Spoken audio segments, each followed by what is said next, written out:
പൊതുവേ ശർക്കര ചേർത്തിട്ടുള്ള പായസങ്ങളുണ്ടല്ലോ, അത് ലേഡീസിനാണ് കൂടുതലും ഇഷ്ടമാവുന്നത്. എന്തുകൊണ്ടായിരിക്കും?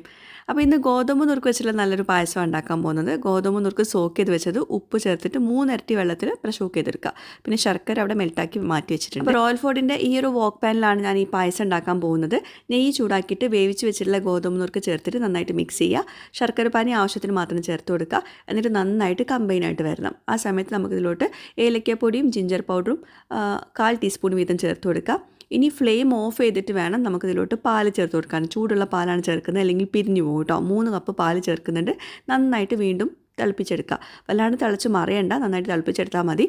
എന്നിട്ട് അണ്ടിപ്പരിപ്പ് നെയ്യിൽ വറുത്തിട്ട് അതും ചേർത്ത് കൊടുക്കുക. അപ്പോൾ നമ്മുടെ പായസം റെഡി ആയിട്ടുണ്ട്. അടിപൊളി പായസമാണ്. എല്ലാവരും ട്രൈ ചെയ്യാൻ മറക്കരുത് കേട്ടോ. പിന്നെ റോയൽ ഫുഡിൻ്റെ എല്ലാ പ്രൊഡക്ട്സും ലീഡിംഗ് ഹൈപ്പർ മാർക്കറ്റ്, സൂപ്പർ മാർക്കറ്റ്സിലൊക്കെ അവൈലബിൾ ആണ്. കൂടാണ്ട് ആമസോൺ നൂണിലും അവൈലബിൾ ആണ്. ഈ വോക്ക് പാനിനെ പറ്റി പറയുകയാണെങ്കിൽ ഔട്ടറും ഇന്നറും ഗ്രാനൈറ്റ് കോട്ടിങ്ങുള്ള നല്ലൊരു വോക്ക് പാൻ കേട്ടോ. നല്ല യൂസ്ഫുൾ ആണ്.